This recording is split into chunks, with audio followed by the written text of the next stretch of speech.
Monday डक्टरहरु देखाउनु ल आज फादर्स डे हो ह्यापी फादर्स डे हैन म त अब त्यो प्रेसर माथि गएर दिइदैन छ नि त दबाई खोइ थ्याङ्क यू भन्नु न बजारमा आज फादर्स डे हो थ्याङ्क यू अलिक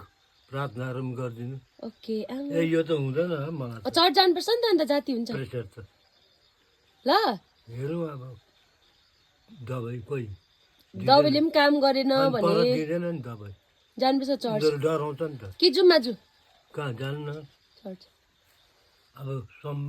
भोलिसम्म मङ्गलबार बुधबार भोलि त सक्दैन जानु ल गएको ल स्कुल लागिहाल्छ बाई ल बाजे बाजे हुनुहुँदैन होला ल साथीहरू अब म चाहिँ सधैँ चाहिँ आफ्टर चर्च आउँथेँ हो आज चाहिँ हज पो भएछ सधैँ चाहिँ आफ्टर चर्च आउँथेँ होइन अन्त आज चाहिँ हिजो बेलुकै आएकोले गर्दाखेरि चाहिँ सबै जहिले घर आउँदा चाहिँ मेरो चाहिँ नि यति बेसी पोका पन्देरो हुन्छ कि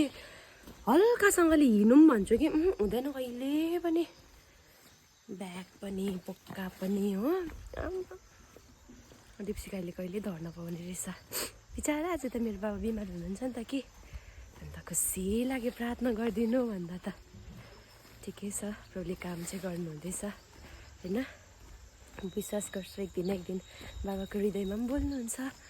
पानी त छिटाउँदैछ फेरि देखाउनु मन लाग्यो नि मेरो गाउँघर हेर्नु न ओ यहाँबाट मेरो दिदीको घर हो अन्त यो पर्छ दिदीको घर मकैबारी अहिले चाहिँ मकैको सिजन भएर होला नि कि मकैबारी मात्रै छ अन्त बाबाले चाहिँ मलाई सामान ल्याइदिनु भयो बडा बडी बाई बाई हजार हिजो बेलुका गएको हजार बाई बाई यस्तै हो गाउँघरमा बोलाउँदै हिँड्नुपर्छ भाइले मलाई पर्खिरहेछ मार्छ होला चर्च जानु ढिलो भइसकिसक्यो हुन्छ तपाईँहरूलाई अब एकछिनमा भेट्छु म बाई बाई